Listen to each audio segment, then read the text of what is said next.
Assalamualaikum warahmatullahi wabarakatuh. Di pertemuan ke-13 riset operasional, kita akan membahas tentang model pengendalian persediaan. Dalam konteks ini, kita berbicara soal bagaimana manajer juga harus mengambil keputusan tentang seberapa banyak suatu produk harus disediakan, sehingga secara biaya dapat efisien, tetapi juga secara keuntungan bisa optimal.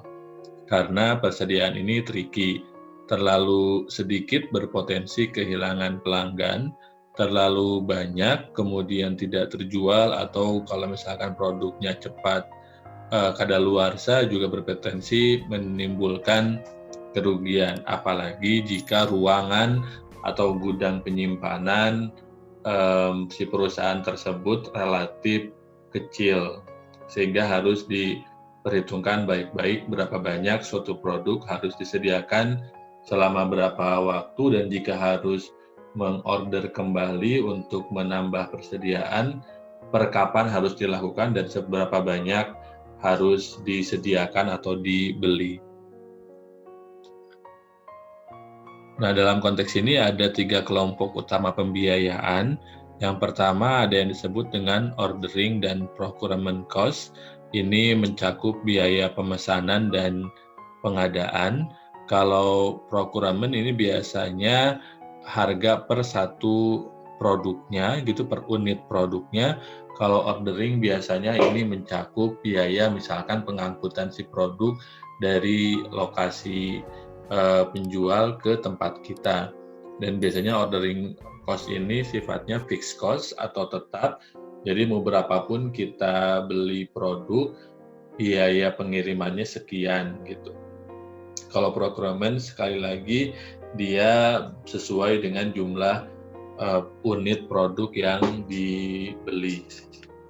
Kemudian selain itu ada holding atau carrying cost, ini berhubungan dengan biaya yang timbul ketika perusahaan menyimpan persediaan, misalnya biaya sewa gudang, asuransi, pajak, dan seterusnya. Biasanya dalam konteks ini yang dikejar adalah opportunity cost-nya, manakala si produk tersebut bisa memberikan keuntungan lebih besar setelah dalam tanda kutip disimpan lebih dulu di gudang. Kemudian ada shortage cost, ini biaya yang timbul ketika permintaan terhadap barang ada, tapi barangnya tidak ada di gudang, sehingga kemudian harus dipesan ulang. Nah, selain biaya pemesanan barang yang pasti kemudian juga harus diperhitungkan ordering cost-nya, juga ada resiko kehilangan goodwill langganan ketika langganan sudah misalkan menurun tingkat kepercayaannya bahwa perusahaan kita mampu memenuhi kebutuhannya, maka ada potensi pelanggan akan pindah ke pesaing kita, dan itu secara biaya mesti diperhitungkan juga dan masuk ke dalam cakupan shortage cost. Jadi ini 3 komponen atau 3 kelompok utama pembiayaan yang berhubungan dengan persediaan. Nah, dalam hal ini kita akan mencoba untuk menghitung atau cara mengkalkulasi, mensimulasi pengendalian persediaan berdasarkan model economic order yang dikonsiderasi sebagai model persediaan paling sederhana. Dalam konteks ini ada asumsinya, pertama barang yang dipesan dan disimpan hanya satu macam, kemudian kebutuhan atau permintaan per periode diketahui, dan barang atau bahan mentah yang dipesan segera dapat tersedia, tidak ada back order. Dan selain itu ada parameternya juga, order cost per pesanan disimbolkan dengan K, kemudian jumlah barang yang dibutuhkan dalam satu periode pemesanan itu disimbolkan A, procurement cost disimbolkan dengan C per unit barang yang dipesan, kemudian holding cost per satuan nilai persediaan adalah H, kemudian waktu antara satu pemesanan dengan lainnya disimbolkan dengan T, dan kuantitas setiap kali pemesanan disimbolkan dengan Q. Jadi ini lebih kurang simbol-simbol yang akan akrab dengan kita selama proses mendalami atau mempelajari model pengendalian persediaan. Nah, ini saya tulis ulang parameternya. Kemudian selain parameter, dalam konteks pengendalian persediaan juga kita bisa melihat melalui grafik ini untuk mempermudah gambaran terkait proses pengendalian persediaan, di mana garis vertikal ini adalah tingkat persediaan dan garis horizontal adalah periode waktu. Kemudian garis horizontal yang putus-putus ini adalah total kuantitas yang dibutuhkan tiap kali pemesanan. Dan ini yang A ini adalah jumlah barang yang dibutuhkan selama satu periode, di mana jumlah barangnya makin lama makin menurun, makin habis, sehingga ketika titik nol dia harus dipesan kembali sejumlah Ki. Nah, jarak antara titik pemesanan ke jumlah Ki hingga si stoknya atau A-nya sama dengan 0 adalah T, di mana T adalah Ki dibagi A. Nilai dari Ki dibagi A adalah durasi waktu yang harus dilakukan oleh perusahaan untuk memesan kembali produk. Makanya kemudian disebut order point. Nah, ini asumsinya bahwa setiap barang yang dipesan dapat segera tersedia pada saat itu juga. Sehingga kemudian ketika habis baru dia memesan kembali sejumlah Ki. Nah, untuk lebih detailnya kemudian dari grafik ini, dari parameter ini kita akan menghitung beberapa rumusan, yang rumusan-rumusan ini pada akhirnya untuk membantu kita menemukan total annual cost yang minimal, sehingga kemudian dapat menemukan pemesanan yang optimal atau solusi yang optimal, sehingga total relevan annual cost-nya bisa minimum. Nah, untuk sampai ke sana, yang pertama ada yang disebut dengan ordering cost. Tadi di atas sudah dikasih definisi ordering cost itu seperti apa.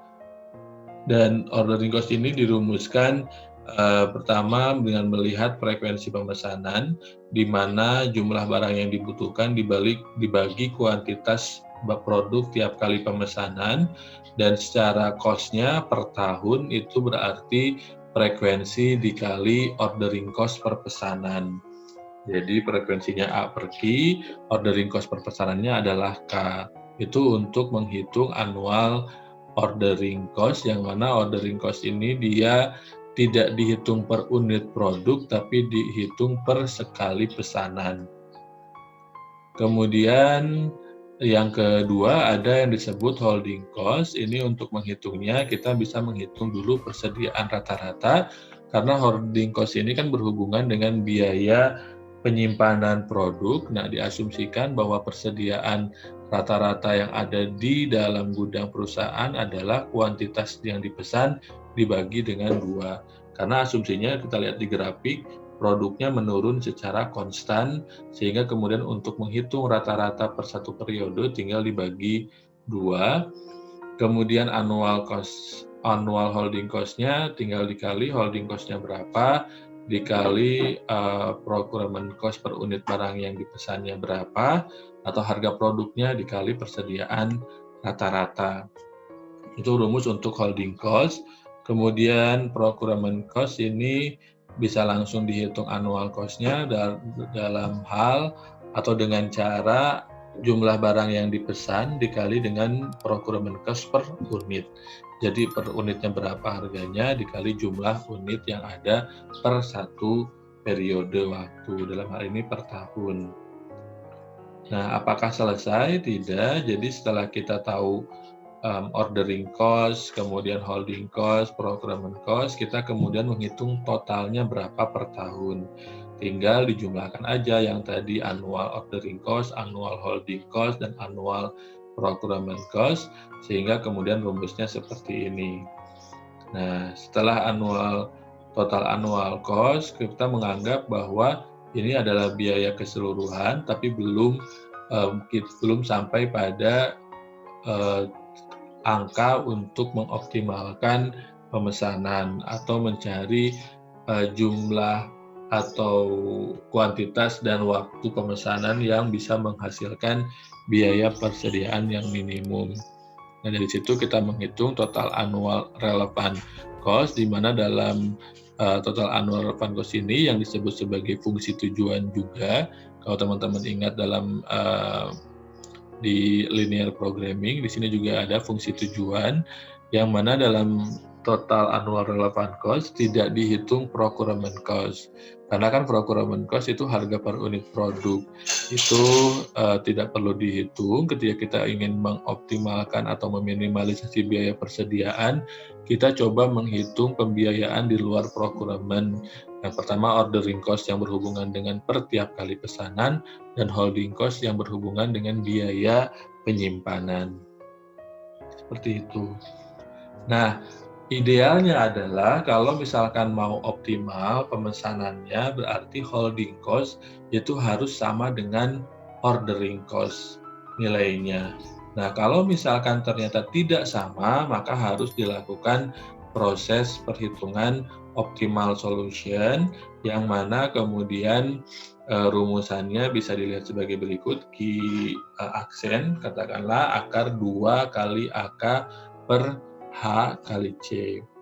A adalah jumlah produk yang dibutuhkan per tahun, K adalah ordering cost per pesanan, H adalah holding cost, dan C adalah procurement cost.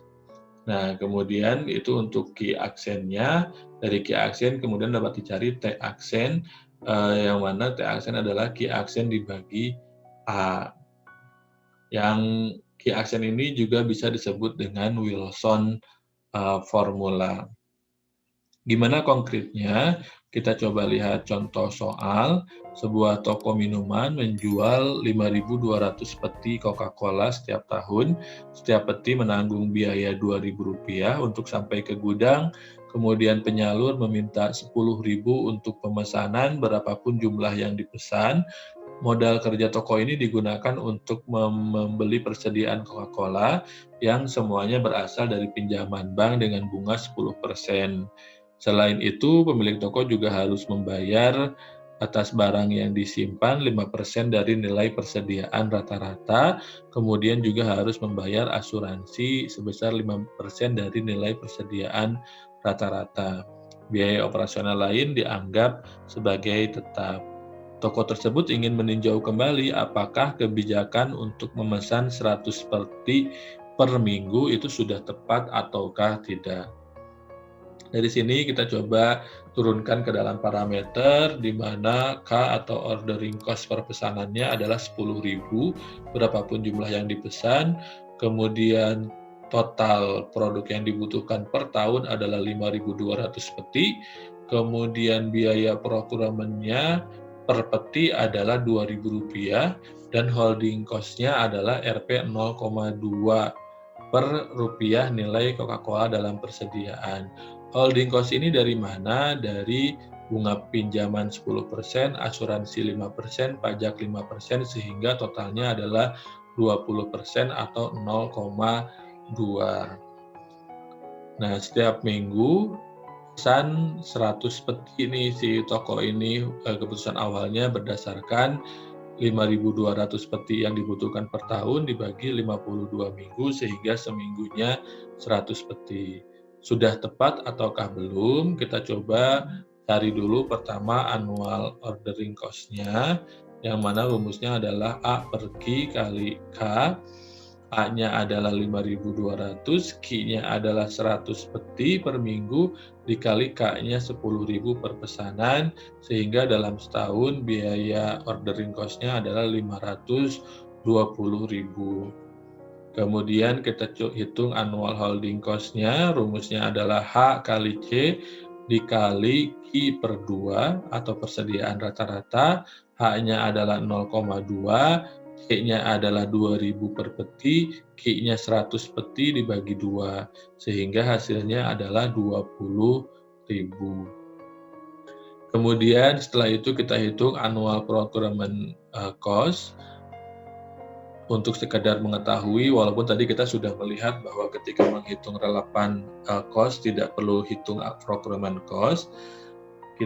Procurement cost adalah rumusnya A kali C, di mana A adalah 5.200, C adalah 2.000 sehingga biaya untuk membeli 5.200 peti per tahun adalah 10.400.000.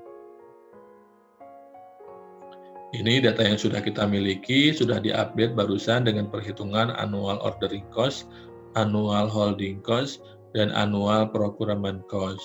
Setelah itu kita hitung totalnya berapa per tahun dengan menjumlahkan ketiga cost tadi, annual ordering cost, annual holding cost, annual procurement cost, yang mana totalnya menjadi 10.940.000.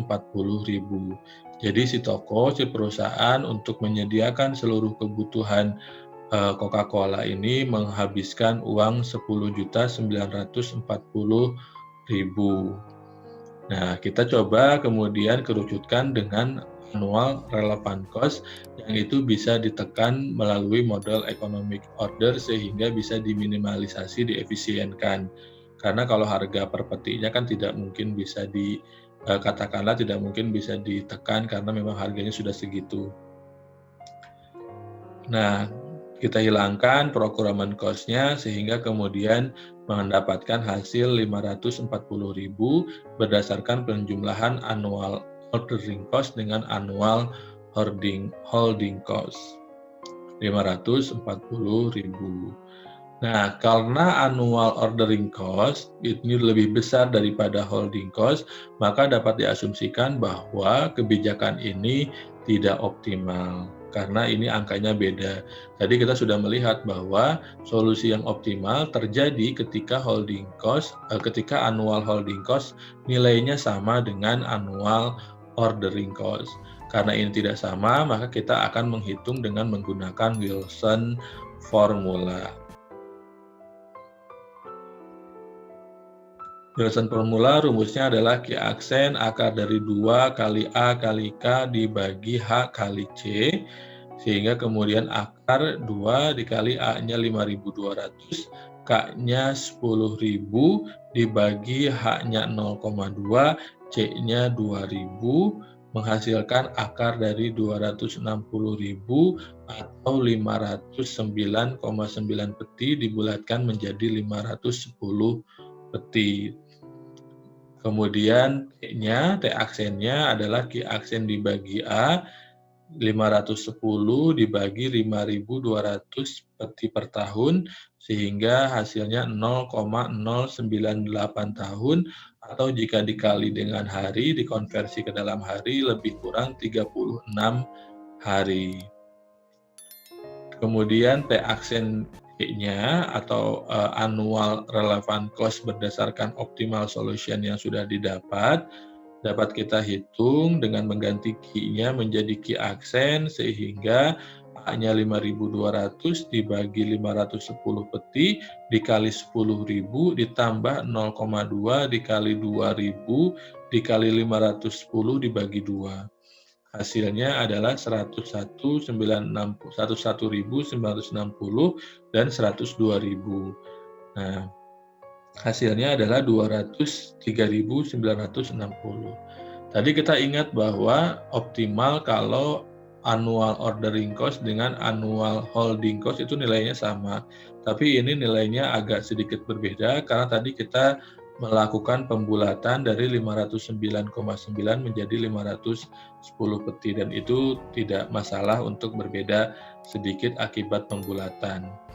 Nah, dari sini kita mengambil kesimpulan bahwa kebijakan yang diambil selama ini oleh toko tersebut salah.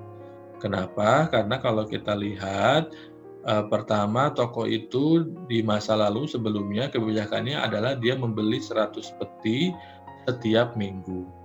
Padahal menurut hitungan yang kita dapatkan seharusnya dia membeli 510 peti setiap 36 hari sekali. Nah, kalau misalkan dia melakukan ini, maka dia bisa menghemat dari yang asalnya harus mengeluarkan total biaya selama setahun 540.000, dia bisa menurunkannya menjadi lebih dari setengahnya menjadi 203.960. Nah, ini tuh kegunaan dari model economic order sehingga si toko bisa mendapatkan solusi optimal untuk penyediaan produk yang akan dia jual dengan perhitungan dalam periode setahun. Seperti itu. Balik lagi, tadi kita melihat bahwa seluruh perhitungan tadi didasarkan pada asumsi bahwa barang yang dipesan dapat segera tersedia. Jadi kalau pesan di hari ke-36, hari ke-37-nya barangnya sudah bisa didapatkan. Kadang-kadang dalam kenyataan, si barang yang dipesan itu butuh waktu untuk dikirim. Misal, diminta hari Senin baru dikirim 2 minggu atau seminggu kemudian. Nah, agar misalkan tidak terjadi kekosongan stok di toko ketika proses pemesanan ulang, maka harus dihitung atau dipertimbangkan reorder point atau waktu yang tepat untuk melaksanakan atau melakukan pemesanan kembali. Dan selain itu juga harus mempertimbangkan atau menghitung safety stock atau batas aman persediaan hingga pesanan baru tiba. Jadi jangan nunggu habis dulu baru pesan lagi, tapi harus menghitung kira-kira harus mulai beli ketika persediaan tinggal berapa lagi, sehingga kemudian sambil menunggu stok tetap aman. Nah, apakah ini bisa dihitung? Bisa dengan menggunakan rumus U kali L ditambah safety stock. U ini adalah tingkat kebutuhan persatuan waktu tertentu dikali L atau lead time. Saya langsung ke contoh, misalkan di sebuah toko ada kebutuhan barang per minggu ini 100 kg. Lead time-nya berdasarkan pengamatan adalah 3 minggu. Safety stock-nya sebesar 40% dari kebutuhan selama lead time. Nah, maka kapan dia harus melakukan order ulang, yaitu ketika 100 kg dikali 3 minggu ditambah 40% dikali 100 kg dikali 3 minggu. Hasilnya adalah 300 ditambah 120, hasilnya 420. Maka kemudian reorder perlu dilakukan saat persediaan sebesar 420 kg. Itu saja untuk pertemuan kali ini. Sebetulnya masih ada beberapa model lain dalam pengendalian persediaan, tapi teman-teman bisa melakukan proses pembelajaran mandiri untuk sisa model pengendalian persediaan lainnya. Terima kasih. Wassalamualaikum warahmatullahi wabarakatuh.